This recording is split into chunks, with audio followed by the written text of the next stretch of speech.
Bien, buenas tardes o buenas noches, ya es de noche acá donde yo estoy. Bien, voy a empezar ya con la reunión de hoy, aunque seamos poquitos, porque la idea es que, o sea, si los cito para las 7, es que todos los que puedan estar a las 7 no es que estemos esperando. Entonces esperamos unos minutos y ya empezamos. Así que, bien. Voy a comenzar con algunas preguntas que he recibido. Eh, para todos les digo, antes que me lo pregunten ustedes, todavía no tengo calificados los trabajos prácticos. Ya los tengo corregidos, pero no los tengo calificados. Ni bien pueda finalizar la calificación de todos, lo voy a subir. Voy a subirlos en el aula de ustedes. Recuerden acá ustedes que hay acá, en este momento debería haber integrantes de 2 aulas. Bien, de cualquier manera voy a poner el video para que lo puedan ver los que no pueden estar hoy presentes. Porque estoy grabando lo que vamos a hacer ahora. Bien, ahora bien, voy a empezar con las preguntas. Vieron que yo les pedí que me sugirieran dudas o consultas respecto de cada uno de lo que podían llegar a tener dudas de interpretación, sobre todo, respecto de las clases que hemos tenido, sobre todo para este segundo parcial. Bien, entonces, voy a leer algo y voy a irles respondiendo, ¿no? Eh, un alumno me pregunta, en la clase 8 me pregunta, dice que no entiende muy bien por qué en la consideración de las ventas netas, yo lo que les digo es que tienen que sacar las ventas de bienes de uso. Entonces, por las dudas, para que se ubiquen, voy a tratar de compartir la pantalla. Es esta. Bien, acá estamos. Entonces, esta es la clase 8, y lo que estamos viendo fundamentalmente se están refiriendo a esto. Voy a sacar esto para que... no, ahí está. Bien, fíjense lo que dice, ¿no?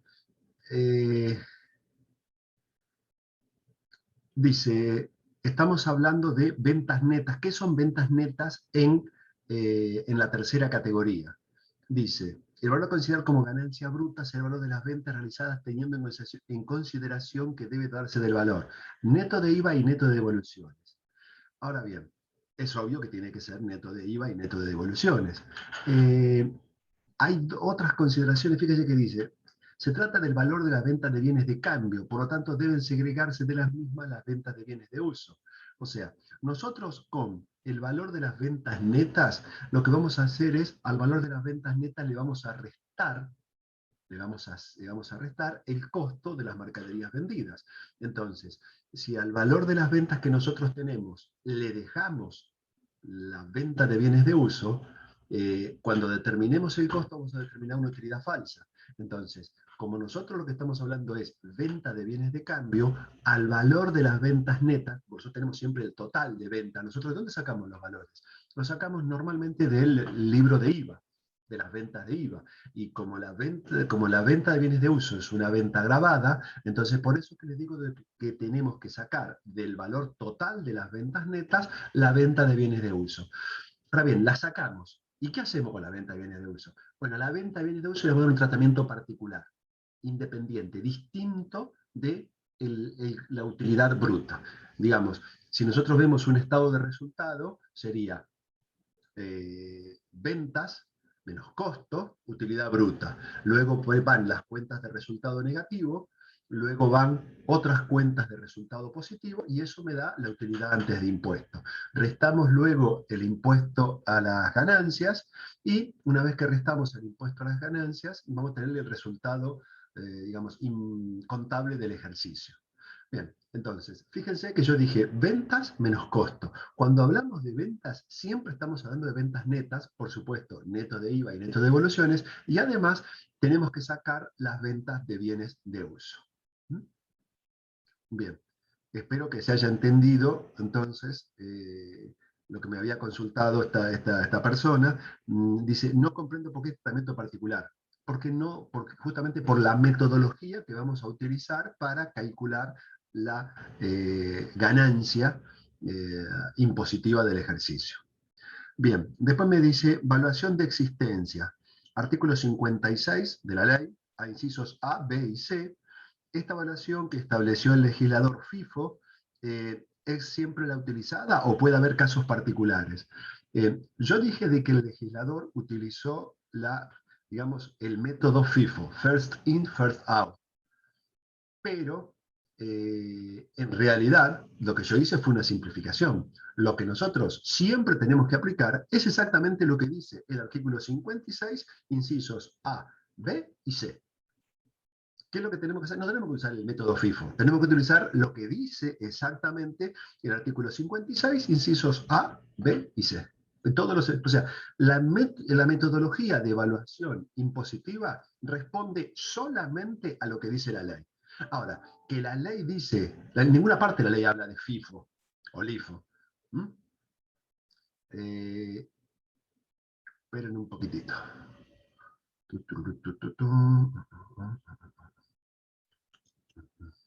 Perdón, ¿puedo hacer una pregunta a eso? Seguro, Ya que decime nomás. por ejemplo, si la empresa determinó con otro sistema de stock, o sea, con otro sistema que no sea el que dice la ley, hay que transformarlo. Sí, hay que ajustarlo. O sea, ¿qué es lo que yo sugiero para cuando ustedes tengan que ajustar esto?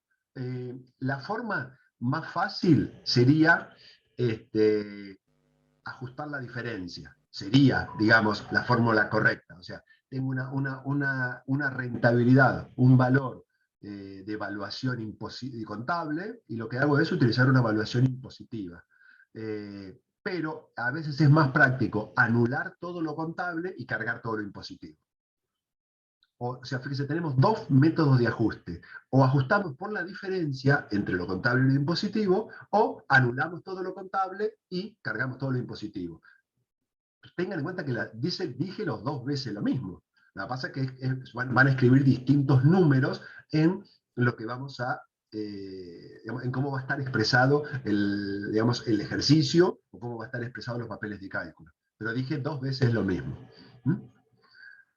Bien, les decía, el legislador en ninguna parte usó la palabra FIFO, ¿no? O último entrado, primero salido, si lo quieren decir en castellano en vez de en inglés. O primero entrado, primero salido. First in, first out, perdón. Entonces, no, en ninguna parte lo dice, pero cuando ustedes analizan cómo nos dice la ley que tenemos que hacerlo, van a ver que dice casi lo mismo que el método first in, first out. Entonces, cuando me pregunta acá, ¿puede haber otros casos particulares? No, no lo hay. Los casos particulares nosotros hagamos siempre lo que dice la ley. Siempre lo que dice la ley. Después, bueno, acá este alumno me puso un título nada más, gasto de representación, pero no me pone qué duda tiene con los gastos de representación. Entonces no sé qué contestarle, porque no hay pregunta, hay solamente digamos, lo único que hace es decirme el título, y entonces no sé a qué se refiere con qué duda tiene con los gastos de representación. ¿Alguno de ustedes tiene alguna duda? Sí, puede ser el tope. ¿Cuál sería el tope? Porque sé que hay un tope, pero ahora no Acá lo está recuerdo. diciendo, ¿eh? El tope es del 1.5 del que establece la ley. O sea, lo dice acá, no sé si están viendo lo mismo que yo estoy viendo. Sí, sí, ahora sí. Es el 1.5 de los sueldos. Es el 1.5 de los sueldos. O sea, de cualquier manera, cuando ustedes tengan alguna duda, recuerden que yo lo único que hago normalmente es explicarles algo de lo que dice la ley. Fíjense que dice, recuerden el tope del 1.5 que establece la ley. Porque lo dice directamente la ley. Lo pueden encontrar en los gastos de representación. Cuando vean los gastos de representación, y van a encontrar que le dice que es el 1,5% de los sueldos del ejercicio. Bien. Después, formas de determinación del impuesto. Bien. Acá quiero que ustedes tengan en cuenta lo siguiente. Sobre todo para cuando tengan que hacer el trabajo práctico. He visto algunos, no con usted, pero todavía no lo hemos visto acá, ¿no? Pero he visto algunos a lo largo de los años, ¿no? He visto algunos trabajos que no parten de la utilidad contable y hacen ajustes, sino que lo que hacen es arman como si fuera un estado de resultado impositivo. Bien. Jamás ha aprobado alguien que haya resuelto un ejercicio de esa manera. Soy claro, ¿no? La ley dice que tengo que partir del resultado contable y al resultado contable hacerle ajustes. Además, cuando ustedes vean la forma en la que tienen que cargar en el aplicativo, cuando ustedes cargan la declaración jurada en el aplicativo de AFIP, van a ver que les parte del resultado contable y les hace hacer ajustes. O sea, nosotros lo hacemos de esa manera, ¿por qué? Bueno, porque es la forma en la cual se tiene que resolver. Entonces, no resuelvan intentando armar un estado de resultados impositivo. La forma de resolverlo es, se parte de la utilidad contable y a esa utilidad contable se le van haciendo ajustes, a columna 1 o a columna 2. Así de simple. En cuanto acá dice la forma de determinación del impuesto, ven que dice acá, hemos notado alguna diferencia en los finales presenciales. Bien. Sociedades de capital. Bueno, se parte del resultado contable y se le van haciendo los ajustes. Así es la forma de hacerlo, las sociedades de capital. Y esa es la forma que tienen que resolverlo. No hay, o sea, otras sociedades o empresas unipersonales, estas son las sociedades, son el artículo 53, inciso A. Todas las sociedades comerciales, SA, SRL, otros tipos societarios, se resuelve de esta manera. Acá tenemos otra vez sociedades, otros tipos de sociedades o empresas unipersonales. Está en el artículo 53, inciso B. Bien, entonces, normalmente este tipo de sociedades no tiene balances contables. No tiene balances contables. Entonces, acá sí arman una especie de estado de resultados impositivo. Es decir, porque fíjense lo que dice, la determinación no parte de ningún resultado contable, en el caso de que, salvo algunos casos que lo tengan, que yo no lo he visto, de manera que se hace una determinación directa de la ganancia agravada. Es decir, ¿qué van a hacer? Van a partir de las ventas impositivas, con esas consideradas ventas netas, eso que vimos recién, van a restar el costo. Recuerden que el costo lo van a determinar como existencia inicial más compra menos existencia final, es todo valuado en forma impositiva, la existencia inicial, las compras y la existencia final, todo valuado en forma impositiva, y eso les va a dar una utilidad. Y esa utilidad que ustedes les va a dar, le van a restar, digamos, lo que serían las cuentas de resultado negativo, o sea, las cuentas que pueden deducir, y le van a sumar, en caso que tengan, cuentas de resultado positivo. Por ejemplo, resultado por la venta de un bien de uso, por ejemplo. Y ahí le van a dar van a llegar ustedes a una, digamos, van a llegar ustedes, en este caso van a llegar a una ganancia impositiva. Llegan a una ganancia impositiva. Bien, esa ganancia impositiva, recuerden que no le aplican, recuerden lo que les digo, no le aplican digamos, la alícuota fija que sí le aplican a las sociedades de capital. A las sociedades de persona, lo que van a hacer es, una vez que tienen la ganancia, esa ganancia la van a distribuir entre los distintos socios, la van a distribuir, y cada socio va a incorporar esa ganancia en su propia declaración jurada. Y luego, esa ganancia, lo que arroje esa ganancia, cada uno de los socios lo va a incorporar en su propia declaración jurada y va a determinar, espere que bien me tirar. Les decía, cada socio va a determinar la ganancia según la tabla del artículo 94. Esa tabla dinámica, no la alícuota fija, sino la tabla del artículo 94.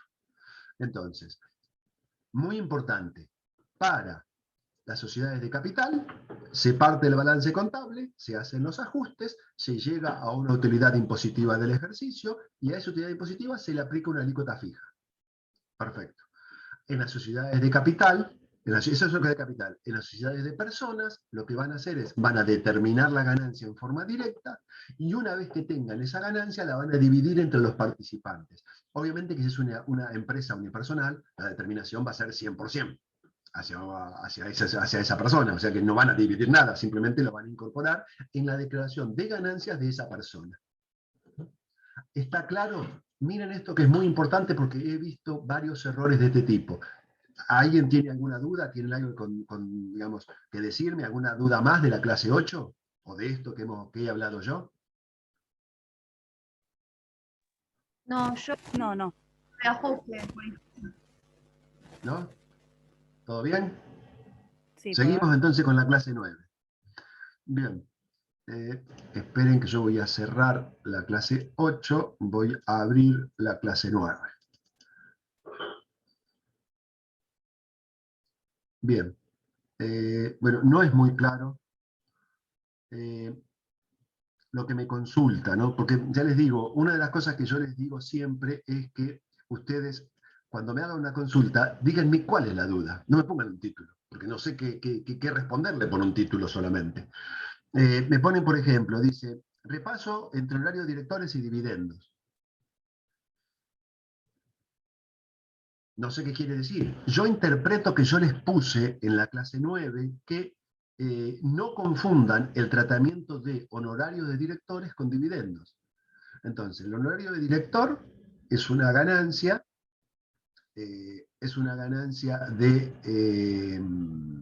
para el director es una ganancia de cuarta categoría, para la sociedad es un gasto deducible, y en cuanto al perceptor de los dividendos, el que recibe los dividendos, el accionista que recibe dividendos, es una renta de segunda categoría, y para la sociedad no es un gasto deducible porque no es un gasto, es simplemente un reparto de utilidades.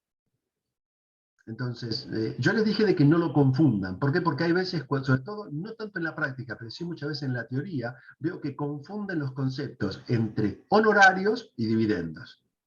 Pero no sé qué es lo que quieren preguntarme, porque ya les digo, me pone acá, eh, repaso, honorarios directores, dividendos. No sé Perdón, cuál es la diferencia, no la sé cuál duda, es el problema. ¿Mm? ¿puedo completarla la duda? ¿Cómo? Calculo que habrá querido decir el tema de cómo se saca la deducción por honorarios y todo eso, que es Es que no, bastante... justamente no. O sea, si me hubieras puesto solamente honorarios de directores, quizás lo entendería mejor, pero me pone honorarios de directores o dividendos. Entonces, ahí es donde tengo la duda. ¿Ustedes, alguien de ustedes tiene alguna duda de digamos, determina el límite de los honorarios de directores? Sí, en realidad lo vi en tributaria y ahora acá, pero me sigue saliendo muy enroscado, como que me cuesta bastante. Si puede dar un repasito.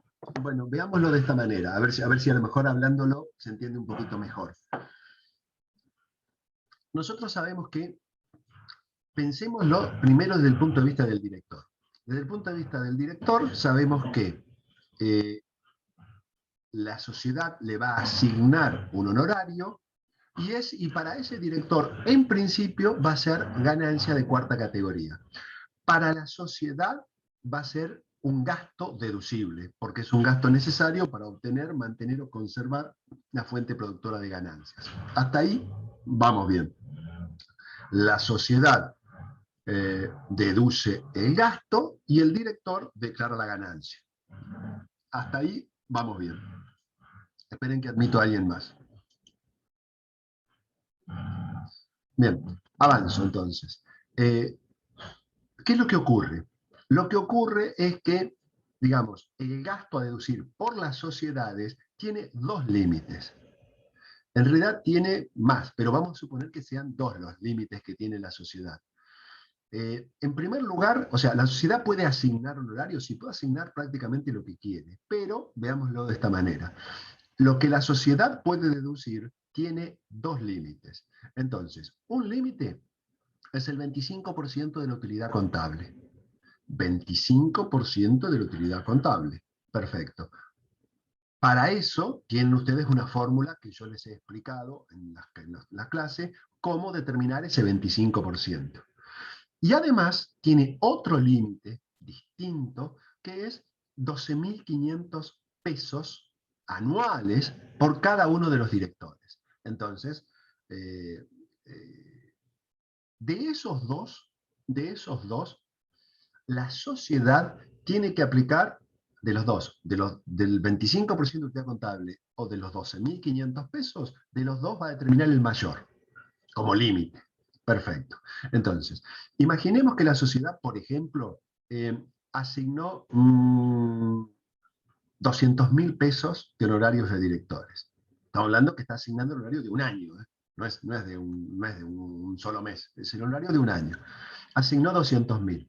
Ahora bien, si el 25% de la utilidad contable le da más de 200.000, la sociedad puede deducir todo lo asignado. Todo lo asignado lo deduce la sociedad. Entonces, todo lo que la sociedad deduce es ganancia agravada para él o los directores. Lo que se le haya asignado es ganancia. Ahí no hay ningún problema. El problema viene cuando la sociedad no puede deducir todo porque el 25% de la utilidad contable le da menos de lo asignado. La sociedad asignó hasta acá y el 25% le dio acá. Un montón, por supuesto, más bajo. Por supuesto, ni quiero hablarle de los 12.500 pesos porque, bueno, no, porque son montos irrisorios hoy en día, pero bueno, todavía no ha cambiado el texto legal. Entonces, cuando la sociedad puede deducir menos, ahí es donde nosotros decimos que hay un excedente de honorarios asignados y no deducidos. Yo le hablé del excedente. Entonces, para que haya problemas, entre comillas, con el honorario de directores, tiene que haber algún excedente. Si no hay excedente, si la sociedad puede deducir todo, no tiene ningún problema. Todo deducible para la sociedad, todo ganancia agravada para el director. Perfecto. Uno deduce y el otro es ganancia. Perfecto. Si la sociedad no puede deducir todo, ¿por qué? Porque el límite es inferior a lo que asignó, ahí es donde puede haber problemas. No es que hay problemas. Nosotros decimos, bueno, está bien. Entonces, ¿qué es lo que representa eso? Si la sociedad tiene ganancias, empecemos por ahí, si la sociedad tiene ganancias y teniendo ganancias no puede deducir todo, la sociedad va a decir, vamos a suponer, vieron que yo hablé de 200.000 pesos, supongamos que la sociedad haya deducido 160. ¿Qué significa? Que hay 40.000 pesos que la sociedad no puede deducir. Entonces, la lógica sería, si la sociedad no puede deducir 40.000 pesos, la sociedad, por esos 40.000 pesos ya va a pagar la sociedad. Entonces, si ya paga la sociedad por eso, decimos que es una ganancia no computable. Para el director, para él o los directores, los que sean, él o los directores. Es una ganancia no computable. Entonces, decimos, bueno, la sociedad... Entonces, ¿qué es lo importante? Esperen un poquito que voy a calmar a los perros. ¡Basta! Váyanse para allá. A ver si me hacen caso. Bien, seguimos. Les decía, tenemos entonces nosotros, hablé de 200.000 pesos y hablé hasta dónde tenemos que determinar. ¿Qué es lo que ustedes tienen que hacer en los ejercicios siempre? Primero, no confundan con los datos que yo les voy a dar. ¿Por qué? Porque hay veces que yo les voy a dar, por ejemplo, impuesto determinado de la sociedad. Si le doy impuesto determinado de la sociedad, ustedes lo que tienen que hacer es determinar cuánto es, o sea, ustedes lo que tienen que tener siempre es el 25%. Perfecto. O sea, tienen que tener perfectamente el 25%. Y luego lo que tienen que decir, sí, decime. La duda que yo tengo, que siempre la tuve, es ¿para qué tengo los dos topes? Siempre tomo el mayor, ¿verdad? O sea, ¿para qué está el de 12.500? ¿El de qué?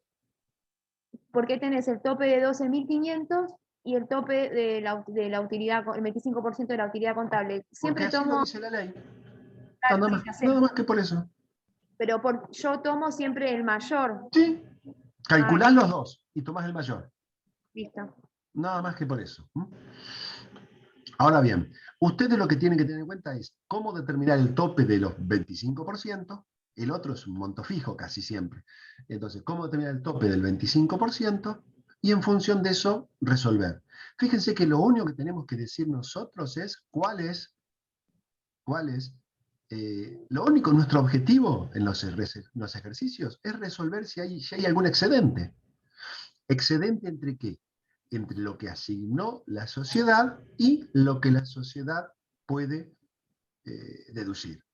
Si hay excedente, lo segundo que tienen que comparar es ese excedente con la ganancia de la sociedad. ¿Por qué? Porque yo dije que esos 40.000 pesos ya paga la sociedad. Ahora, ¿qué pasa si la sociedad tiene una utilidad impositiva de 30.000 nada más? Entonces lo no computable va a ser hasta 30, nada más.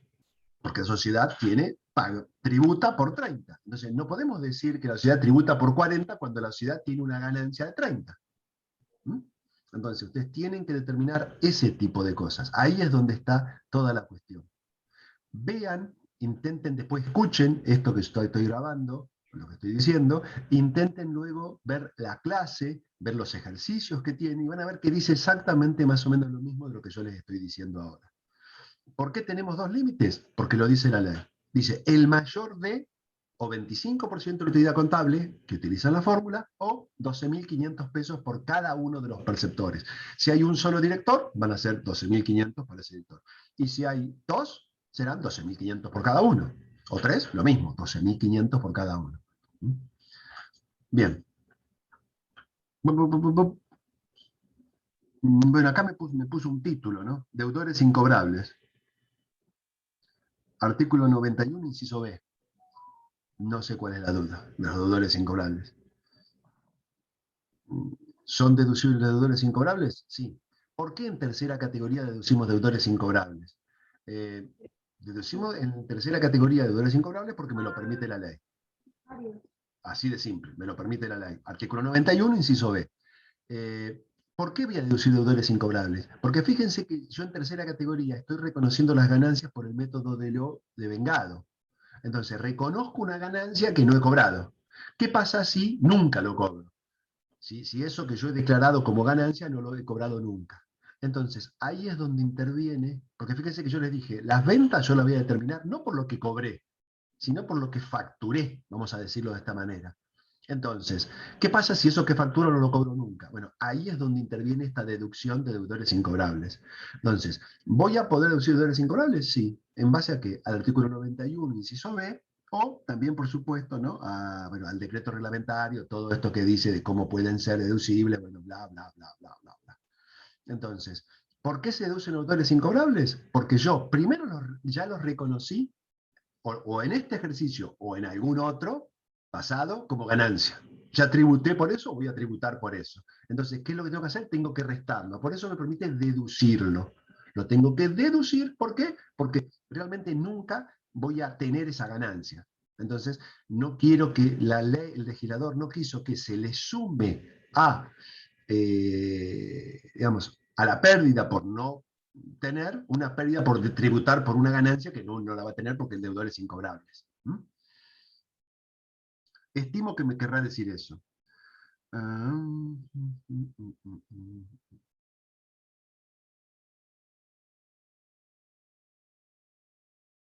No tengo más preguntas yo de la clase 9. ¿Alguien tiene alguna pregunta de la clase 9, de los temas de la clase 9?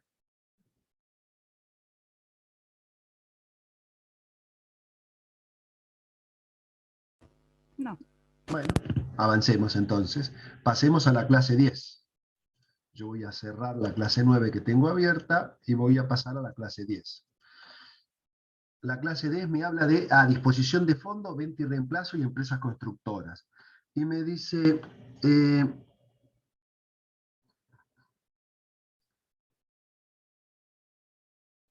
disposición de fondos. Bien, ¿qué es el tema de disposición de fondos? No es muy clara, me dice que no entiende el último párrafo. Bueno, no sé qué es el último párrafo. A ver, yo voy a compartir la pantalla y voy a tratar de que en este cuadrito ustedes me entiendan qué es este tema de la disposición de fondos.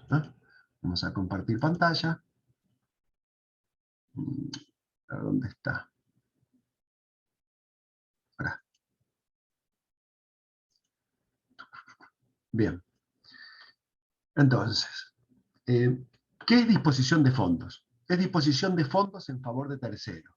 Entonces, ¿qué es lo que me dice esto de la disposición de fondos? Dice, cuando en realidad se trata de una renta virtual, no una renta, dice, tiene que haber, siempre que haya una disposición de fondos a favor de terceros, tiene que haber algo que se haya, una salida de dinero, tiene que haber de la empresa. Dinero o bienes o lo que sea. Obviamente, esa disposición de fondos tiene que ser a favor de terceros. Y dice, y que esa disposición no genere un beneficio para la empresa, no genere un beneficio, entonces va a haber una renta presunta, o puede haber una renta presunta. Y me dice que por esa renta presunta va a tener que tributar la sociedad. ¿Por qué? Porque hay disposición de fondos a favor de terceros. Por eso nos dice acá, ¿no? Está, bueno, el artículo 76 de la ley y luego reglamentado por el 169 del decreto reglamentario. Bien. Perdón, Sí, ¿podría dar un ejemplo? ¿Podría dar un ejemplo de la sí, vida? por ejemplo, algo simple, algo simple. Mira, una empresa, ¿qué es lo que hace? Para que dejo de compartir la pantalla, ¿no? Dejo de compartir la pantalla. Una empresa le da un préstamo a un empleado. ¿Sí? Entonces, hay una salida de dinero para un empleado. ¿Hay disposición de fondos? Sí. ¿Es en beneficio de la empresa? No. Ya se aplica ahí el concepto de disposición de fondos. Así de simple. Así de simple. ¿Hay disposición de fondos? Sí. Fíjate lo que dice el 63, me parece que era. A ver si lo ubico acá. Si lo encuentro rápido. El 63. No, no era 63. Era otro. A ver. 76. Yo ahora les digo, yo conozco las leyes, los números de los artículos viejos. Disposición de fondos o bienes a favor de terceros. Toda disposición de fondos o bienes efectuados a favor de terceros por parte de los sujetos comprendidos en el inciso A, que no responda a operaciones realizadas en interés de la empresa, hará presumir, sin admitir prueba en contrario, una ganancia grabada que será determinada conforme a los siguientes parámetros. Dice, en el caso de disposición de fondos se precisa un interés anual equivalente al que establezca la reglamentación de acuerdo con el tipo de moneda. Y respecto a disposiciones de bienes, se presumirá una ganancia equivalente al 8% del valor anual de corriente en plaza de los bienes inmuebles y del 20% para el resto. Entonces, si estamos hablando de disposición de fondos, hay una presunción de un interés anual equivalente al que establezca la reglamentación. Perfecto. Entonces, ¿hay una ganancia grabada? Sí, una ganancia grabada que se presume es porque hubo una disposición de fondos a favor de tercero. O sea, por eso les digo, no busquen cosas muy complicadas. La explicación en principio es simple. ¿Tenemos disposición de fondos? Sí, tenemos disposición de fondos cuando le presta, por ejemplo, ya les digo. Ahora, ¿qué es lo que pasa? Si en el préstamo al empleado se establece una tasa, digamos, de retorno mayor a la que establece la ley, entonces ahí no hay disposición de fondos. Porque dice toda disposición de fondo y que no responda, digamos, y que no represente una ganancia para la empresa, ahí es donde hay disposición de fondos. Porque si en el contrato de préstamo que se le hace al empleado hay un interés y ese interés es mayor al que establece la ley, entonces no hay disposición de fondo. Si es menor, entonces sí hay disposición de fondo por la diferencia hasta cubrir. Supongamos que el decreto o la ley me establece una disposición mínima de, supongamos, el 30% anual. Supongamos, tiré un número hacia el azar, ¿no? Una ganancia del 30%. Bueno, 30%. Y en el contrato de préstamo al empleado se dice que el interés va a ser del 20%. Bueno, 20% es lo que dice. Bueno, 20% será ganancia por préstamo. Bien. Y 10% será ganancia por disposición de fondos. Así nomás. ¿Se entiende esto? Sí, gracias. Bien. Sí. Ahora bien, volvamos a la clase. Vuelvo a compartir pantalla.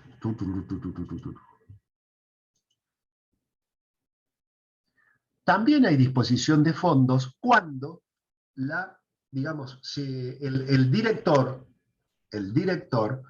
retira honorarios a cuenta, de adelantos de honorario, a cuenta de lo que le va a asignar la sociedad.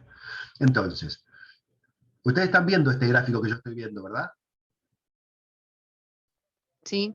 Bien, Sí. perfecto. Sí, Entonces, profe. fíjense, acá tenemos el inicio del ejercicio.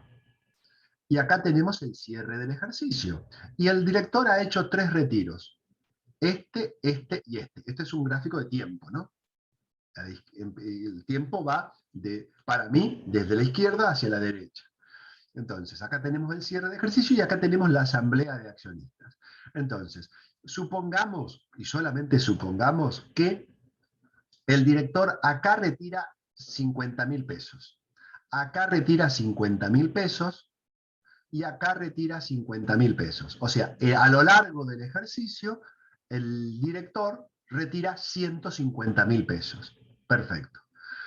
¿Qué pasa si cuando llega la asamblea de accionistas, la asamblea de accionistas le asigna solamente 100.000 o un monto inferior a 150? El que sea, pero inferior a 150, que es lo que le adelanto. Entonces, acá es donde tenemos disposición de fondos a favor de terceros. ¿Por qué? Porque este director ha hecho retiros y no ha, digamos, que luego la asamblea no le aprobó. Entonces, acá es donde la ley presume que acá hay disposición de fondos. Entonces, en realidad, disposición de fondos, ustedes recuerden que lo que va a ser ganancia no es la disposición de fondos, sino el interés de esa disposición de fondos. Va a ser la ganancia.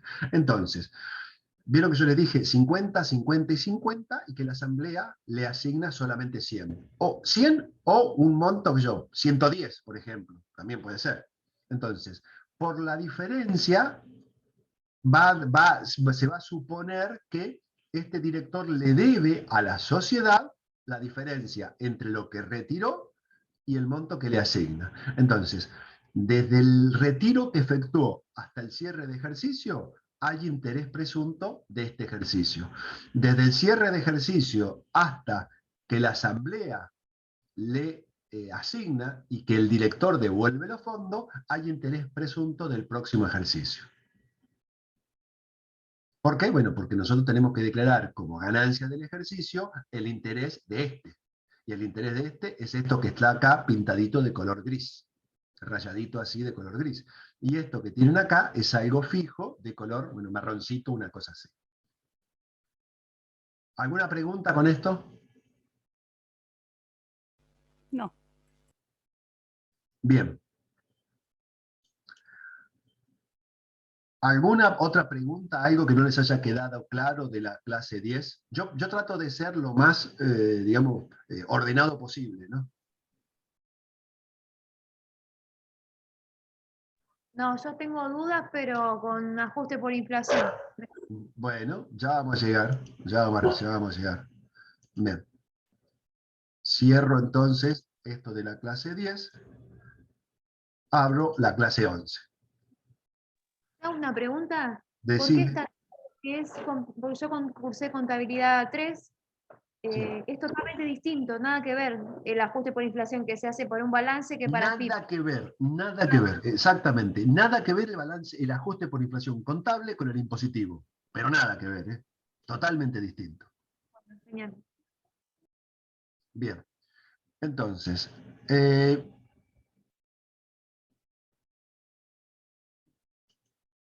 veamos algo del ajuste por inflación. Vamos a ver algo del ajuste por inflación. Bien. Fíjense, el ajuste por inflación impositivo, les digo, el ajuste por inflación impositivo, utiliza una forma bastante extraña, extraña me refiero respecto a lo contable, ¿no? Una forma bastante extraña de poder determinar cuál es el valor del ajuste. Entonces,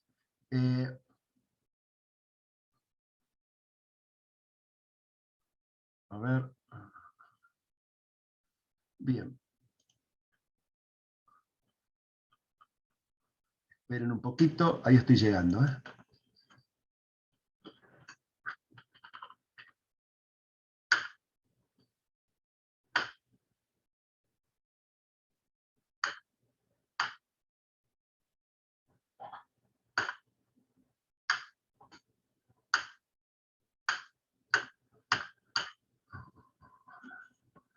Bien. Lo primero que... Voy a compartir la pantalla, ¿no? Voy a compartir la pantalla. A ver si... Espera que ahí encuentro. Comparto la pantalla. Así estamos hablando de lo mismo. Acá.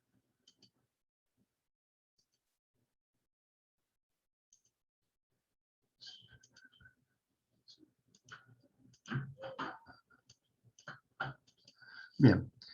Primero, ¿qué les tengo que decir acá? El ajuste por inflación impositivo, que es totalmente distinto al contable. Bien, no solo eso, sino que además que la metodología de determinación es totalmente distinta, la impositiva a la contable. Es mucho más mecánico que otras cosas. Entonces, ¿cómo tenemos que hacer para hacer el ajuste por inflación impositivo? Tenemos que seguir exactamente lo que dice la ley. Así de simple. Seguimos lo que dice la ley y no van a tener problemas. Pero ni se les ocurra mezclar esto con el balance, digamos, impositivo. Perdón, el balance contable. Porque el balance contable no tiene nada que ver, es totalmente distinto a este. Este método de movida. Nosotros vamos a determinar un monto de ajuste por inflación, de entrada nada más, ¿no? Bien. Y la ley me obliga, ya sea que el ajuste me dé positivo o que el ajuste me dé negativo, me obliga a considerar en este ejercicio, por ejemplo, un sexto. Ya sea que me dé pérdida o me dé ganancia, no importa. Un sexto va a ir en este ejercicio. Y los otros 5 sextos en los 5 años siguientes.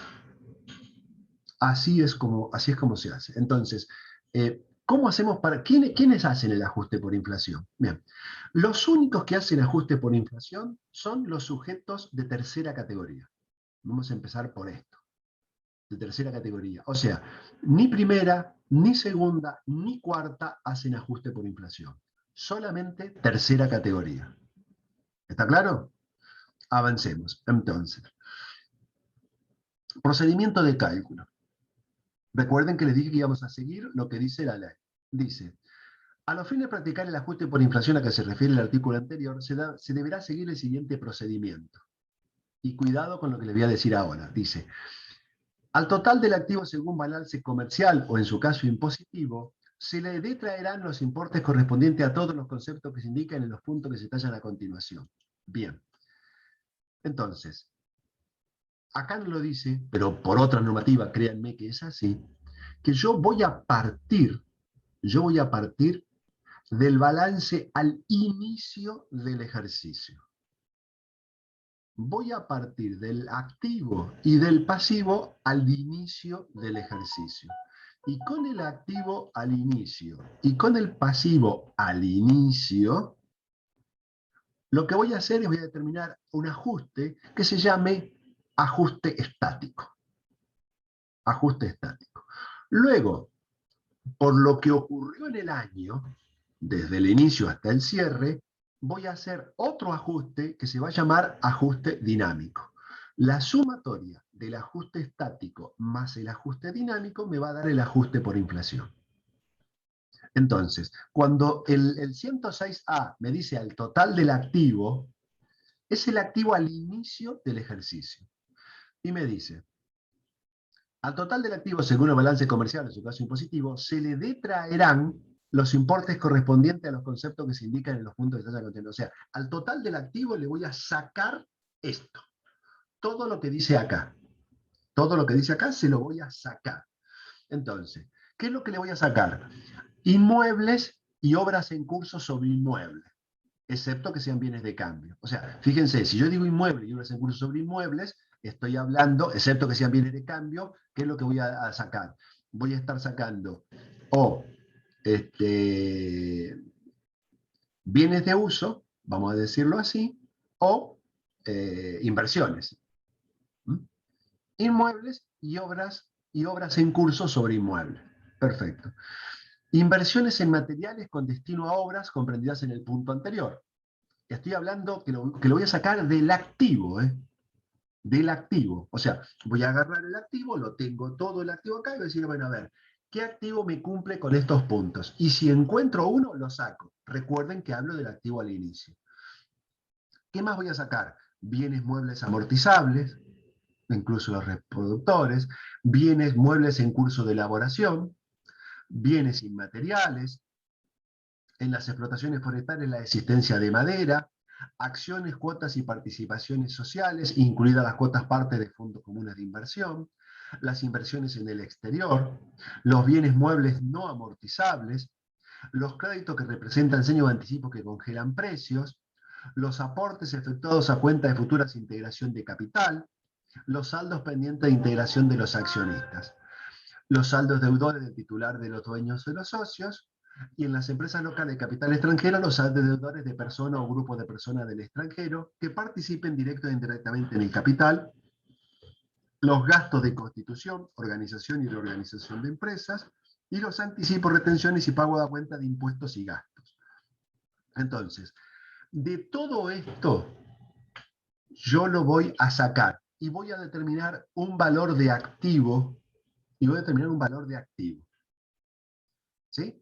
Fíjense que, ¿qué es lo que no, o sea, hacia grandes rubros, ¿no? A grandes rubros, ¿qué es lo que no saqué? Y lo que no saqué fueron, por ejemplo, disponibilidades. Tampoco saqué bienes de cambio, pero sí saqué bienes de uso. Voy a hablar así en términos simples, ¿no? Entonces, si yo no estoy sacando, fíjense, yo dije, no voy a dejar disponibilidades, lo dejo. Está. Bienes de cambio, lo dejo. Perfecto. ¿Qué es lo que dejo entonces? Pues, o sea, dejo eso. ¿Y qué es lo que voy a sacar? Sobre todo, inmuebles y bienes de uso. Vamos a pensarlo así, en forma simple. Por supuesto que tienen que seguir uno por uno todas estas cosas que dice acá. Todos estos puntos los voy a sacar del activo. Perfecto. Y también me aclara, ¿no? Bueno, cuando durante el transcurso del ejercicio que se liquida se hubieron enajenado bienes de los comprendidos en los puntos 1 a 7, el valor que lo mismo hubieran tenido al inicio del ejercicio que se liquida no formará parte de los importes a detraer. Es decir, si yo he vendido, por ejemplo, un bien de uso, entonces no lo saco. Entonces no lo saco. ¿No?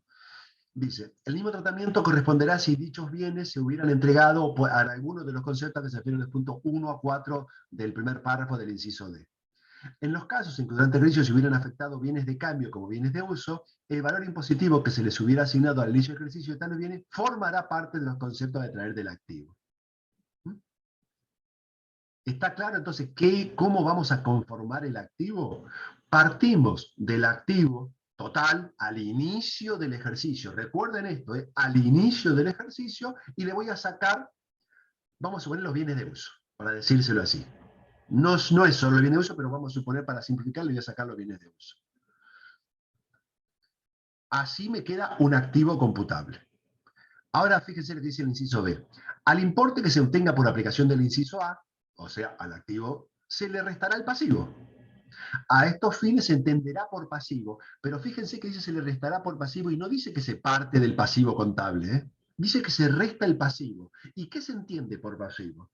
Y me dice, a las deudas, las provisiones y previsiones de cantidad serán las admitidas por esta ley, las que se computarán por los importes que ella autorice, las utilidades percibidas por adelantado y las que representan beneficio a percibir en un ejercicio futuro, y los importes de los honorarios y gratificaciones que, conforme lo establecido en el artículo 91, se hayan deducido en el ejercicio por el cual se pagare. A estos fines no se considerarán pasivos, y me dice qué cosas no es pasivo. Porque fíjense qué diferencia hay. El activo, parto de un activo y le hago ajustes. En cambio, el pasivo lo armo al pasivo. No parto del pasivo contable, sino que lo armo y lo tengo que restar. Y me dice que no se considera pasivo los aportes o anticipos recibidos a cuenta de futuras integración de capital, los saldos acreedores del titular, dueño o socio, y en las empresas locales de capital extranjero, los saldos acreedores de las personas o grupo de personas. Fíjense lo que me dice el inciso C. Y ahí tengo armado un activo menos un pasivo. Activo menos pasivo. Y me dice, el importe que se obtenga en virtud de los establecidos A y B, o sea, activo menos pasivo, será actualizado mediante la aplicación del índice de precio al consumidor nivel general, suministrado por el Instituto Nacional de Estadística y Censo, teniendo en cuenta la variación operada en el mismo entre el mes de cierre del ejercicio anterior, o sea, el inicio del ejercicio, y el mes de cierre del ejercicio que se liquida. O sea, yo trato siempre de simplificar, ¿no? Para que lo entiendan o te intenten entenderlo. Del total del activo al inicio, le voy a sacar los bienes de uso, salvo cuando los haya vendido o no. A ese activo le voy a restar el pasivo que arme. Está el pasivo. Ahí voy a tener un, ¿qué es activo menos pasivo? Tan, tan, tan, tan. Activo menos pasivo es patrimonio neto. Tan simple como eso. Activo menos pasivo es patrimonio. ¿Cómo? Patrimonio neto, se me había bloqueado el audio. Ah, bueno, por eso. Activo menos pasivo es patrimonio neto. Entonces, ese patrimonio neto puede ser positivo cuando el activo es mayor que el pasivo, o puede ser negativo cuando el activo es más chico que el pasivo. Y ese patrimonio neto lo voy a ajustar de año a año. Tomo el IPC del inicio y el IPC del cierre, y lo ajusto de año a año. Y acá tengo el ajuste estático, y me dice, la diferencia de valor que se obtenga como consecuencia de la actualización se considerará ajuste negativo, cuando el monto del activo sea superior al monto del pasivo, determinado conforme de las generales de la ley y las especiales de este título. Entonces, el ajuste por inflación estático va a ser negativo cuando el activo es mayor al pasivo. Evidentemente, pensémoslo de esta manera. Yo tengo un activo que es más grande que el pasivo. Entonces el ajuste va a ser negativo. ¿Por qué va a ser negativo? Porque se supone que yo, digamos, no tengo expuesto por inflación tanta pérdida. Entonces el ajuste va a ser negativo porque voy a perder plata al tener activos expuestos. En principio es así. Entonces, por eso, al tener, imagínense, si yo tengo dinero, vamos a suponer, 1 millón de pesos al inicio del ejercicio. Pensémoslo de esta manera. Y tengo 1 millón de pesos al cierre del ejercicio. Perdí plata, porque la inflación me hizo perder plata. Entonces, por eso dice que es ajuste negativo. Cuando el activo es mayor que el pasivo, tengo un ajuste negativo. Como ajuste positivo, cuando el monto del activo sea inferior al monto del pasivo. Determinado conforme ahí. Entonces, hasta ahí tenemos el ajuste estático. Hasta ahí tenemos el ajuste estático. Veamos ahora el ajuste dinámico. Dice, al ajuste que resulte por aplicación del inciso C, porque todo va acumulándose, ¿eh? Del A llegó al B, del B llegó al C, y del C llegó al D. Dice, se le sumará o restarán según correspondan los importes que se indican en los siguientes párrafos. Y me dice, como ajuste positivo, el importe de las actualizaciones calculadas aplicando el índice, o sea, yo les digo, a ver, ¿qué voy a poner como ajuste positivo? Me los voy a leer primero y después se los explico. Es el importe de las actualizaciones calculadas aplicando el índice de precio del por mayor nivel general suministrado por el INDEC, teniendo en cuenta la variación operada entre el mes del efectivo retiro, pago, adquisición, incorporación o desafectación, según corresponda, hasta el mes de cierre del ejercicio que se liquida sobre los importes de, y acá me dice qué es lo que van a ser ajustes dinámicos, positivos en este caso. Entonces, recuerden que yo partí del inicio y al inicio lo ajusté de año a año. Ahora, tengo que ver qué fue lo que sucedió durante el año y lo llevo desde el suceso hasta el cierre. Desde el suceso hasta el cierre. Cuando digo del suceso, ¿qué sucesos? Los que están enumerados acá. Como ajuste positivo, me dice, los retiros de cualquier origen y naturaleza, incluidos los imputables a las cuentas particulares, efectuados durante el ejercicio por el titular, dueños, socios, o de los fondos de bienes dispuestos a favor de terceros. Eso, si encuentro retiros de cualquier origen y naturaleza efectuados durante el ejercicio por el titular dueño o disposición de fondos, los tengo que ajustar. Los dividendos distribuidos, excepto en acciones liberadas, los ajustos. Los correspondientes a efectiva reducción de capital, los ajustos. La porción de los honorarios pagados en el ejercicio que supere el límite establecido en el artículo 91, también los ajusto. Las adquisiciones o incorporaciones efectuadas durante el ejercicio que se liquida de los bienes comprendidos en los incisos 1 a 10 del inciso A, eran los bienes de uso, vamos a decirlo así, afectado o no a actividades que generen resultados de fuente argentina, en tanto pertenezcan en el patrimonio al cierre del mismo. Igual tratamiento se dispensará cuando la sociedad adquiera sus propias acciones. Y los fondos o bienes no comprendidos en los puntos 1 a 7, 9 y 10 del inciso A, cuando se conviertan en inversiones a que se refiere el punto 8 de dicho inciso o se destinen a las mismas. Entonces, si tengo alguno de estos 6 puntos, lo que hago es, a ese valor lo ajusto desde la fecha que ocurrió hasta el cierre. Y ese valor, digamos, de ajuste, va a ser ajuste positivo. Ese valor de ajuste va a ser ajuste positivo. Y tenemos luego los ajustes negativos, que va a ser lo mismo, nada más que van a restarme de lo que dije antes. Y me dije, como ajuste negativo, el importe de las actualizaciones calculada por aplicación del índice de precios suministrado por el INDEC, teniendo en cuenta la variación operada entre el mes del aporte, enajenación o afectación, según corresponda, y el mes de cierre de ejercicio que se liquida. ¿De qué cosa? De estos 3 puntos. Los aportes, de cualquier origen o naturaleza, incluidos los imputables a las cuentas particulares o los aumentos de capital, las inversiones en el exterior, mencionadas en el punto 8 del inciso A, cuando se realice su afectación a actividades que generen resultados de fuente argentina, y el costo impositivo computable en los casos de enajenación de bienes mencionados en el punto 9 del inciso A, o cuando se entregue por algunos de los conceptos a que se lo refieren los puntos 1 a 5 del párrafo anterior. Entonces, tengo un ajuste negativo, que es producto de la actualización de estos valores, y tengo un ajuste negativo, que es también la actualización, nada más que va con el signo contrario. Y por último llego ahí al punto E, que me dice, el monto determinado de conformidad con el inciso anterior será el ajuste por inflación correspondiente al ejercicio, e incidirá como ajuste positivo, aumentando la ganancia, disminuyendo la pérdida, o negativo, disminuyendo la ganancia o aumentando la pérdida en el resultado del ejercicio que se trate. Bien, y acá es donde yo le digo de que tenemos que tener en cuenta de que ese valor de ajuste por inflación, lo voy a considerar por un sexto, por ahora. Fíjense que en este ejercicio ya pude haber tenido, digamos, lo que pasa es que en el ejercicio pasado la mayoría no era un sexto, sino que era otro valor. Bueno, entonces tengo que tener en cuenta porque estos valores de ajuste por inflación, que lo voy a aplicar un sexto ahora y 5 sextos, o sea, el segundo sexto en el segundo ejercicio, el tercer sexto en el tercero y así sucesivamente. Estos valores no se ajustan después.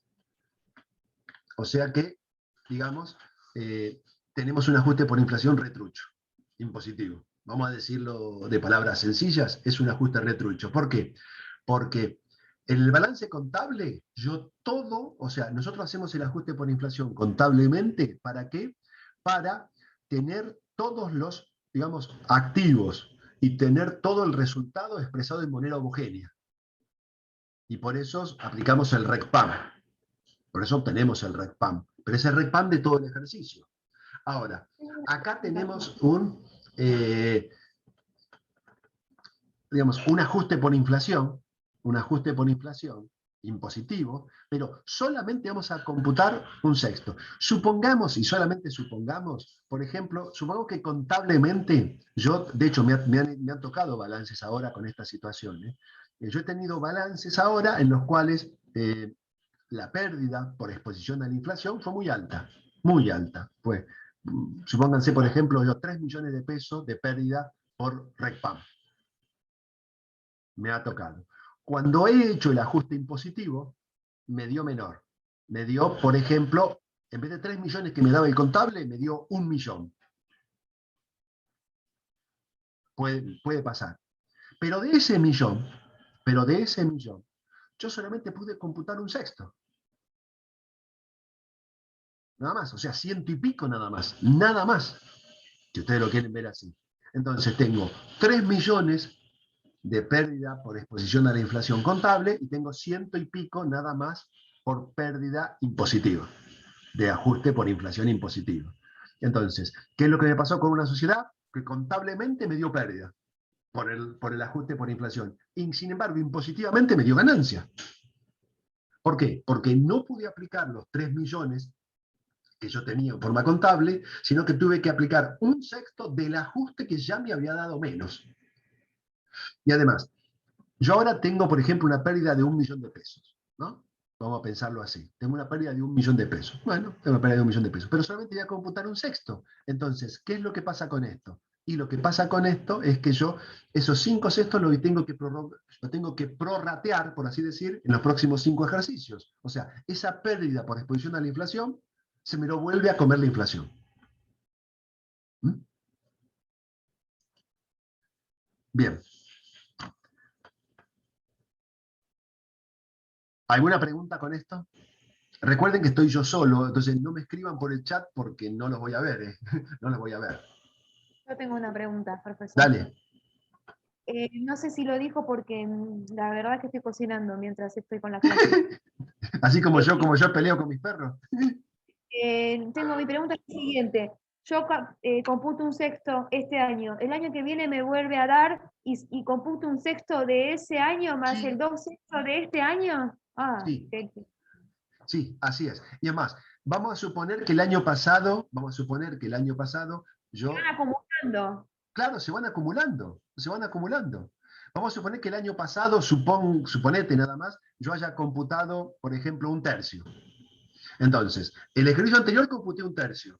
Este año voy a computar otra vez un tercio y el año que viene voy a computar un tercio, siempre del ejercicio pasado. Ahora un sexto. El ejercicio que viene, otra vez un sexto. Al otro, un sexto, que se me va a sumar al tercio del ejercicio anterior. Y así estamos. Entonces, vamos a suponer que yo tengo, hipotéticamente, ¿no? Suponete que tengo como ajuste por inflación 300.000 pesos en el ejercicio anterior. Y yo pude computar un tercio. Entonces computé 100.000, nada más. Este año computo otros 100.000 del ejercicio pasado y el que viene otros 100.000 del ejercicio pasado. Ahora tengo, ponerle que sea 1.200.000. Ponerle que sea 1.200.000 de ajuste por inflación. Entonces voy a computar 200.000 en esto, o sea, un sexto, otros 200.000 en el ejercicio que viene, otros 200.000 en el otro, otros 200.000 y así por 6 ejercicios, que se van a sumar. En este ejercicio yo voy a tener 100.000 del ejercicio pasado y 200.000 de este. Y así cada año que se vaya. Y además, inclusive los ajustes por inflación pueden tener distintos signos. Un desastre va a ser esto. Pero es la forma en la cual tenemos para ajustar por inflación. Es la forma en la cual tenemos por inflación. De que, digamos, vamos a decirlo de esta manera, no era buena, te lo voy a decir de esta manera, no es buena, es mucho mejor la forma contable, mucho mejor la forma contable, que el método impositivo. El método impositivo deja para mí mucho que desear, pero es la forma que tenemos, por lo menos era algo. Pero a lo poco que nos traía, digamos, de beneficio aplicar el ajuste por inflación, o sea, reconocer pérdidas cuando realmente las tengo, se la desvirtuó toda, permitiéndome computar solamente un sexto. No tiene sentido. O sea, ¿por qué? Porque me obliga a esos 5 sextos restantes a computarlo el año siguiente que voy a tener siguiendo inflación. Entonces, ¿qué sentido tiene? Ninguno, ninguno. Pero bueno, es lo que tenemos. Bien. ¿Alguna pregunta? ¿Qué temas entran al parcial? Todos estos. ¿Bienes personales también? Todos los temas vistos, obviamente. Y no es parcial, es trabajo práctico esto, realmente. Pero bueno, Está es un bien, no trabajo voy a, práctico calificado. Es un TP calificado. Sí. sí, no voy a hablar más porque me matan mis compañeros. Aparte me dijiste que tenías otro Zoom también. Sí, pero me quedo y lo grabo. No, igual esto se está grabando, ¿eh? Y yo voy a poner el enlace. Yo voy a poner el Bueno, enlace. nadie pregunta. Bienes personales. Tabla de valor de AFIP no se aplica. Ahí yo me confundí. No se aplican amortizaciones. El tema es así, cuando hablamos de evaluación, me está hablando de automotores, ¿verdad? Automotor y también inmueble.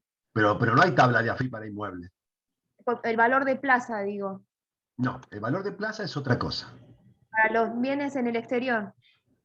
Sí, el valor de plaza es para bienes... No, también se aplica valor de plaza para bienes locales, ¿eh? Pero lo que mi duda es, no descuento amortización porque No, pará. Hablemos primero de inmuebles, del exterior. El inmueble del exterior es valor de plaza, punto. No hay más.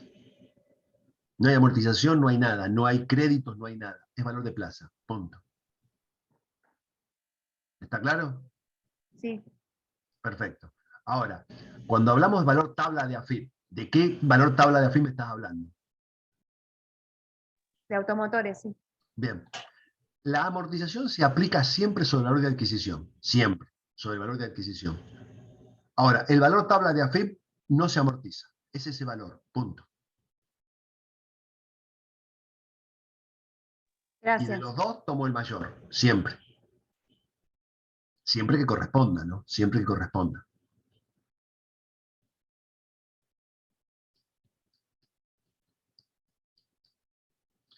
Necesito saber si tienen alguna duda con esto, ¿eh? Pobre Mariela es la única que habla, ¿eh? Pero bueno. No, está bien. Ahí va a hablar una chica. Hola Lorena, ahí te dejo.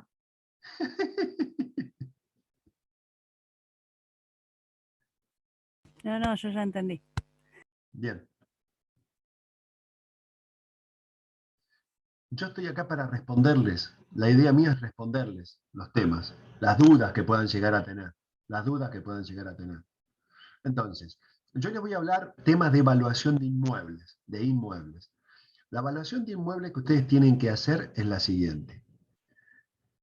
Vieron que la ley les dice que yo tengo que comparar valor de adquisición con valuación fiscal.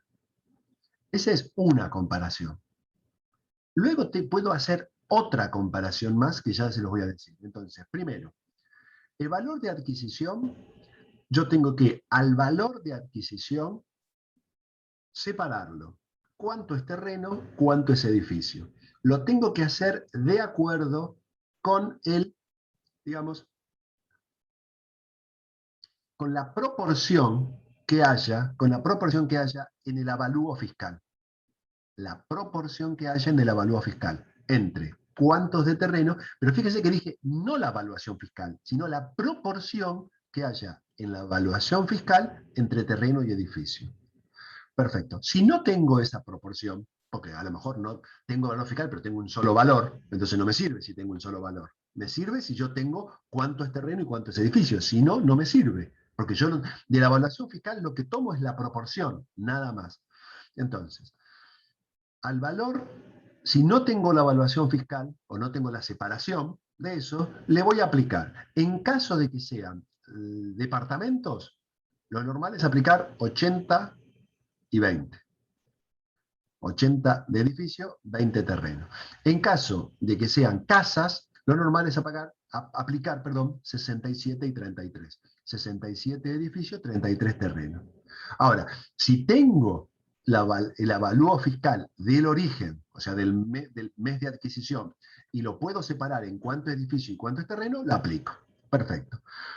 Una vez que tengo separado del valor de origen cuánto es terreno y cuánto es edificio, del valor del edificio voy a restar la amortización del edificio. ¿Cuánto? 2% por año o 0,5 por trimestre. Es lo mismo, porque el trimestre tiene un año, tiene 4 trimestres. Entonces, si yo digo 0,5 por trimestre y les estoy diciendo un año, estoy diciendo 2%. ¿Mm? Ahora bien, recuerden que siempre tienen que tomar en cuenta el trimestre de adquisición. Tomando todo el trimestre de adquisición. Aunque haya sido, ustedes saben que el trimestre, por ejemplo, va de enero a marzo. Bien, lo adquirí el 31 de marzo, no importa, va todo el primer trimestre. Lo adquirí al día siguiente, el 1 de abril, entonces va desde el segundo trimestre en adelante. Recuerden tomar todo el trimestre en que el hecho ocurra. O sea, va trimestre de año de alta. Trimestre, digamos, trimestre de alta, vamos a decirlo así. ¿Sí?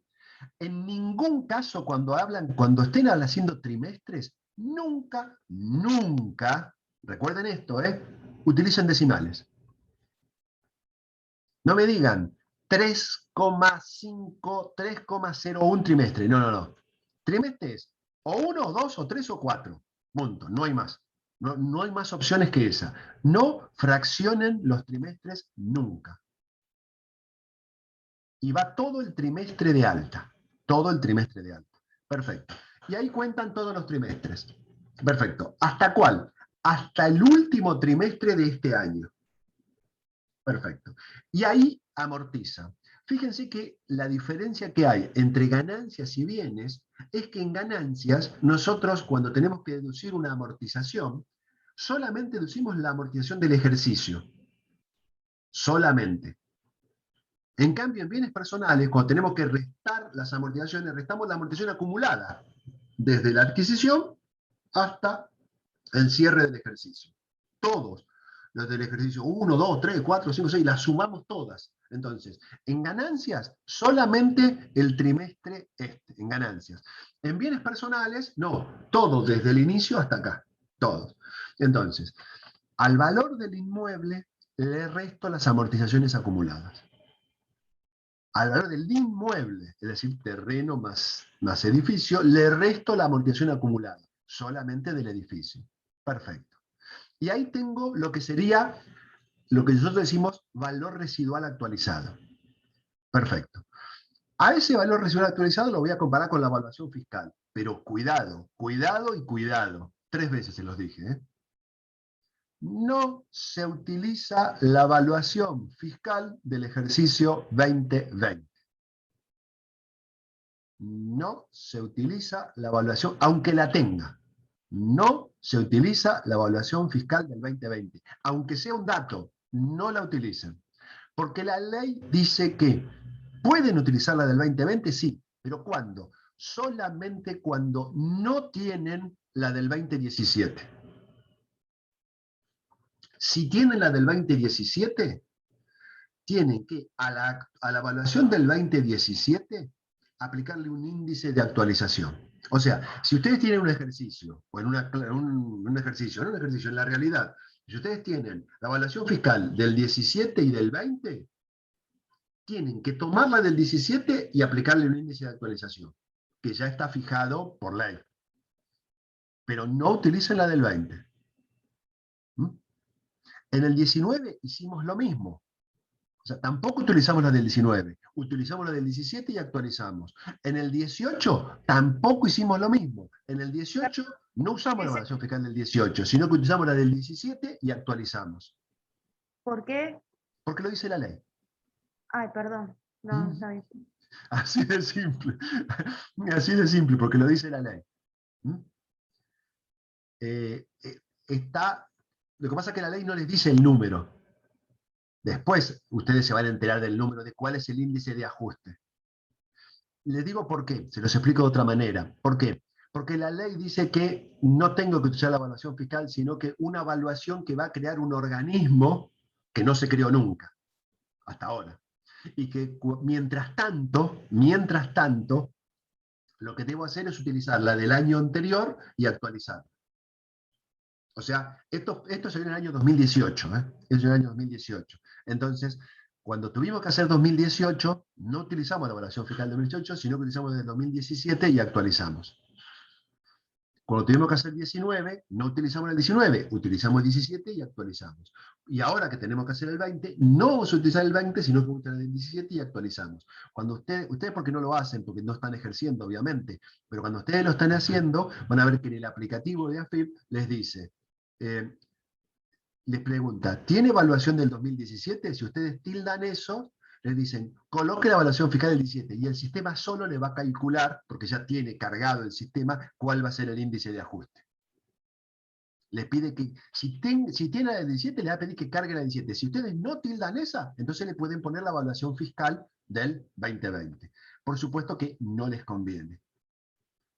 Porque las evaluaciones fiscales, sobre todo en la provincia de Buenos Aires, del 17 al 18, pegaron un salto terrible. Y en otras provincias también. Pegaron un salto muy alto. ¿Pero qué le estoy hablando de un salto muy alto? O sea, por ejemplo, he tenido casos en los cuales la evaluación del 17 respecto a la del 20, perdón, 17 respecto del 18, se multiplicó por 10. Por 10. O sea, algo que me valía, por ejemplo, 100.000 pesos en el 17, en el 18 pasó a valer 1.000.000.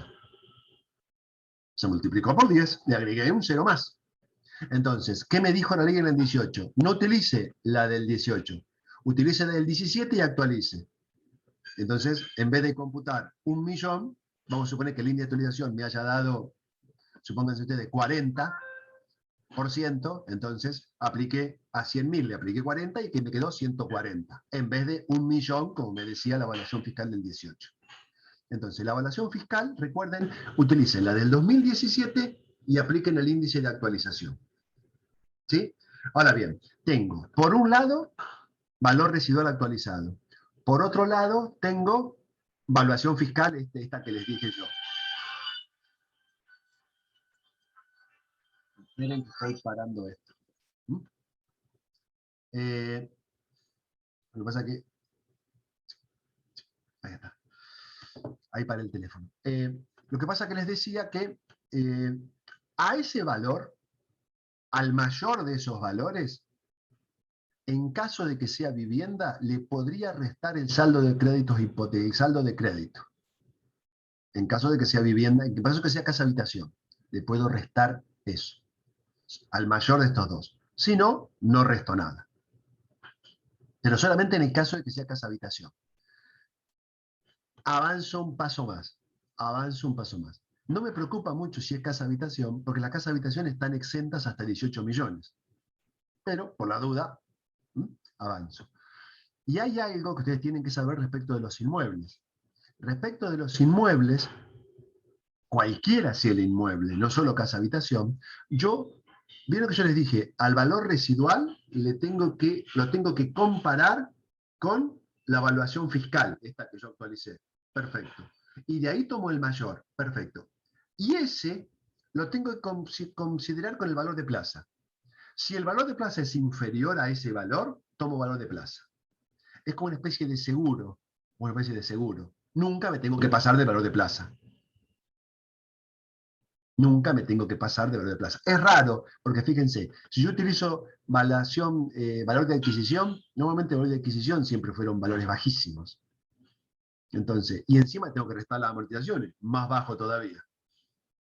Normalmente las evaluaciones fiscales son muy bajas. Es muy raro que tenga un valor residual o que tenga un valor fiscal y que el mayor de ese sea mayor que el valor de plaza. Es muy raro. Normalmente en un contexto inflacionario todos los precios suben. Entonces es muy raro. Entonces, siempre tengo para los inmuebles, digamos, como límite de evaluación el valor de plaza.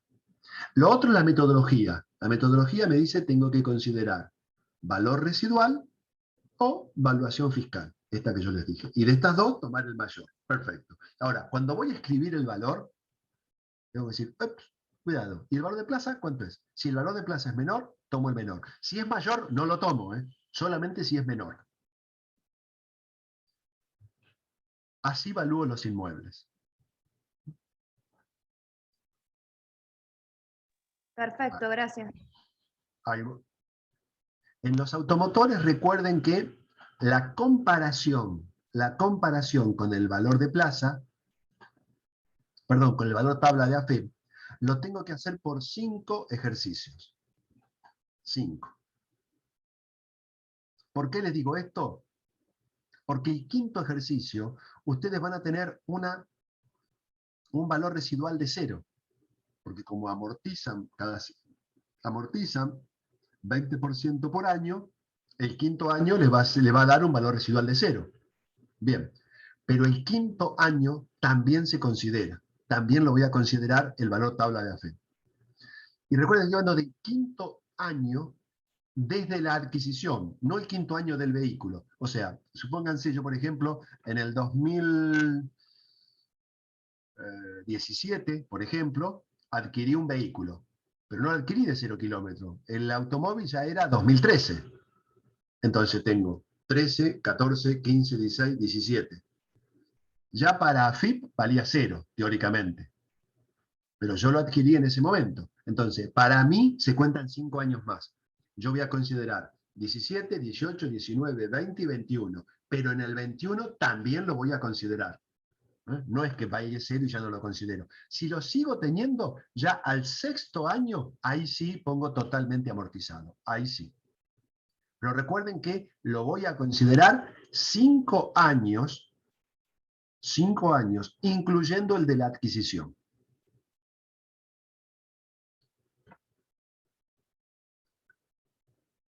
¿Qué más?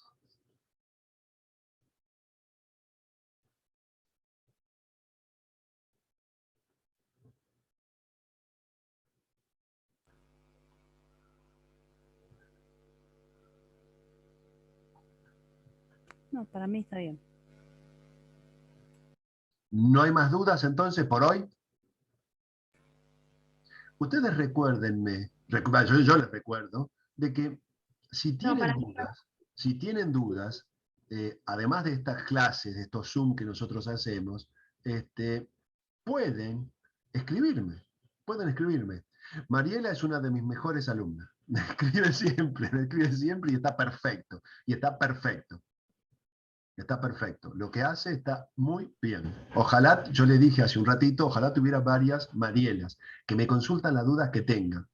Que no tiene, digamos, problema en que decir, esta duda es muy tonta. No, no, no, no. Mejor, entre comillas, yo no voy a considerar que son tontos de ninguna manera. Lo que sí les digo, les pido que si me escriben, no me pongan un título. Explíquenme qué duda tienen. Sobre todo, qué duda tienen de interpretación, porque normalmente las dudas son de interpretación, no entienden muy bien o lo que dice la ley o lo que yo quise decirles en alguna de las clases. ¿Mm?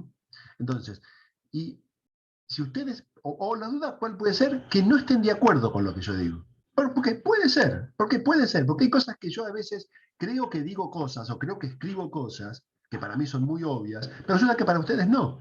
Entonces es mejor que ustedes ahora pregunten a que no pregunten. A que no pregunten. Y que después la duda la tengan. Para ustedes va a ser un problema tener la duda o cometer el error en el final. No en el trabajo práctico, en el final. Pero más problemas van a tener si cometen un error cuando estén ejerciendo la profesión. Perdón, Entonces, yo tengo un comentario sobre eso. dale. No es- cuando una profesional está constantemente leyendo las leyes y demás, en el final, ¿cómo hacemos para grabarnos todo? Porque yo conozco a contadores, conozco muchísima gente. En el final no te dejan tener leyes, no te dejan nada. O sea, que tenemos que saberla prácticamente de memoria. Ese es un tema.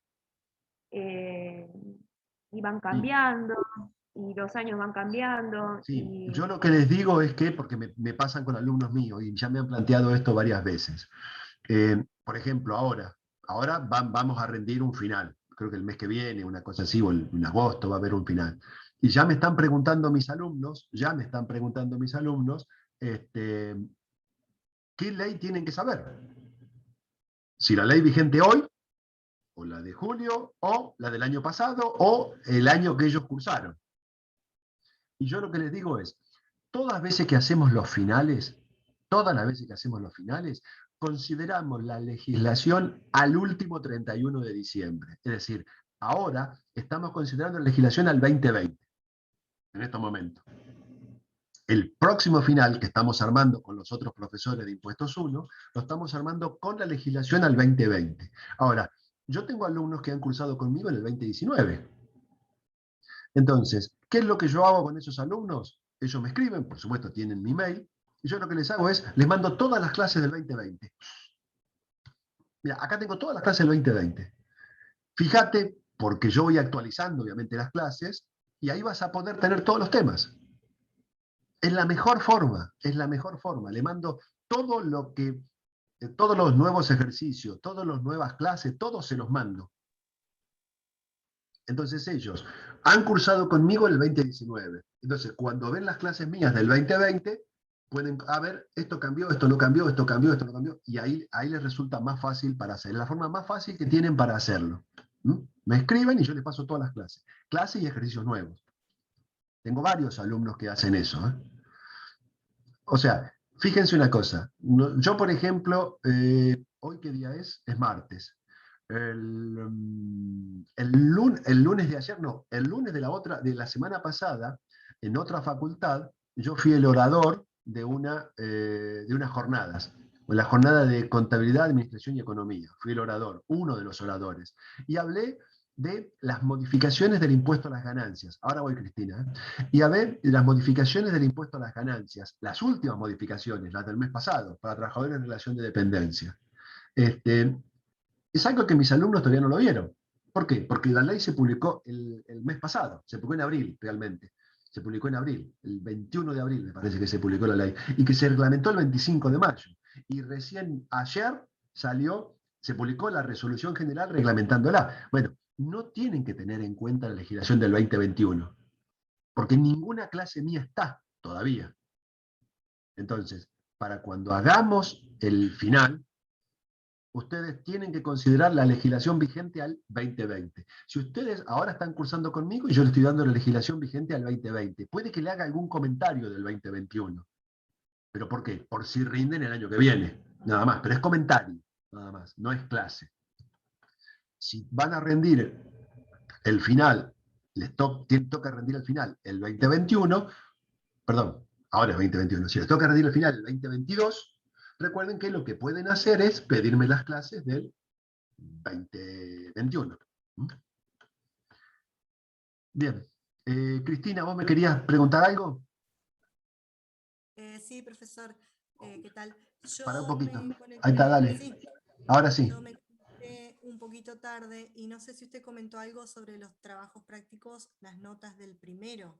Sí, yo les comenté que, Ajá. ya les comenté, igual lo vas a ver en la grabación, ¿no? Yo les comenté Sí, que sí. ya los tengo a todos corregidos, que lo que no los tengo es calificado, y que ni bien los termine de calificar, entonces les voy a subir las notas, y les voy a poner siempre un aviso del profesor diciéndole, ya tienen las notas. De cualquier manera, creo que está programado para que cuando yo les suba a ustedes, creo que van a recibir un mail, pero si no lo reciben, igualmente yo les voy a mandar un aviso del profesor diciendo que ya lo tienen todos disponible. Ajá. Y entonces el segundo trabajo práctico está para este fin de semana, ¿no es cierto? Sí, Según el se los tengo cronograma. que subir ahora, se los tengo que subir ahora para entregar. O sea, ¿saben cuál es el problema? Yo realmente me encantaría podérselo estirar un poco más, pero el problema que Sí, tengo es que después tengo los plazos que no me dan para tomar el recuperatorio. exacto. Sí, sí, Entonces, ahí es está donde bien. estoy. O sea, el primer parcial no me preocupa tanto. El primer trabajo práctico, digamos, no me preocupa tanto. ¿Por qué? Bueno, porque tenemos tiempo. Puedo pasárselos de un momento a otro. Trato de cumplir siempre el cronograma, pero no me Claro, preocupa tanto. Ahora sí para el segundo. ¿Por qué? Porque no tengo muchos días. Y claro, sí, tengo- sí. Bueno, ¿Mm? era eso. Igual lo Muchísimas vas a ver en gracias. la grabación cuando lo veas, pues yo les voy a subir el link de esta grabación. Bárbaro. Muchas gracias, profesor. ¿Qué más? María Eugenia. Profe, ¿cuándo es aproximadamente la fecha de recuperatorio? Eh, aproximadamente. Sí, estimativamente. Esperá que veo el cronograma. Esperá que veo el cronograma. Para.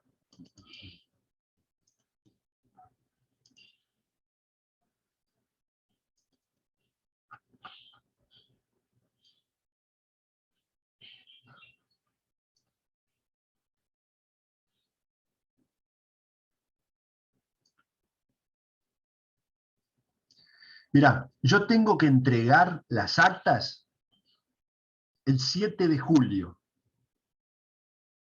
O sea, ya tengo que tener los recuperatorios corregidos para esa fecha. Bien.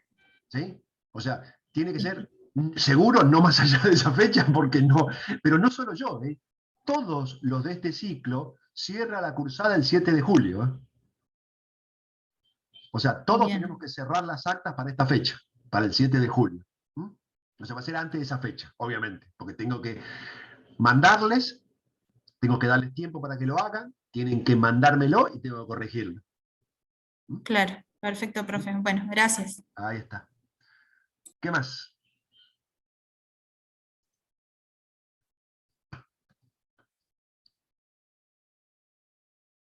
Cristina, tenés la mano levantada todavía.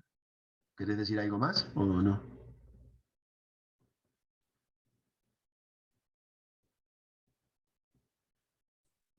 No, no, ya No, la saco. ahí está.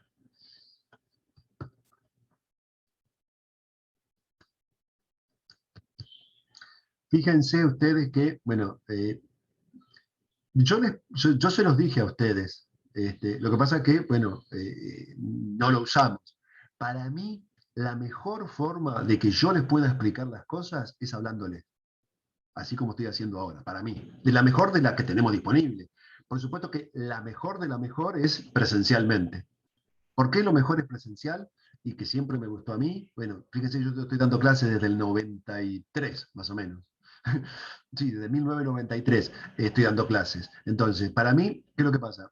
Yo siempre los miro muchos. Entonces miro las caras, miro las miradas, las expresiones. Entonces yo me doy cuenta si entienden, si no entienden, si quedan con dudas. No quedan. Acá yo tengo nombrecitos, nombrecitos nada más. Entonces no me estoy enterando si lo que yo estoy diciendo se capta o no. Es más, no sé siquiera, porque me ha pasado algunas veces, me pasa en otras facultades, en los cuales me ponen el nombre y me dejan el nombre y se van, porque tal están grabando ya. De hecho, hay veces que yo cierro la clase y me quedan nombres ahí prendidos todavía, porque se fueron, no están mirándome. Entonces, así como yo no los puedo ver, pero ustedes por lo menos sí pueden verme a mí. Entonces, yo les propuse a ustedes, recuérdense que yo les propuse tener más clases que esta, más cantidad de clases, pero no recibí sugerencias de qué temas tenían que dar. ¿Mm? Si no, yo les hubiera dado más. Fíjense que yo en la otra facultad hago este Zoom todos los lunes y todos los jueves. ¿Pero por qué? Porque la otra facultad, las clases se dan por Zoom directamente. Entonces, todos los lunes, 3 horas. Y todos los jueves, 3 horas, yo estoy hablando. Anoche estuve 3 horas. Anoche estuve 3 horas con la otra facultad dando, pero ahí doy impuestos 2. Doy otra, no doy impuestos 1, sino impuestos 2. Doy otra materia. ¿Mm? Profe, Dale, por, Mariela. por ahí hubiera estado bueno una clase con un ejercicio de ajuste con inflación, todo, o sea, seguirlo, pero bueno, ya no tenemos tiempo. No hay tiempo. De cualquier manera, yo les digo, ¿no? Les traté de dar todo el material posible, con ejercicios ya resueltos, con todo.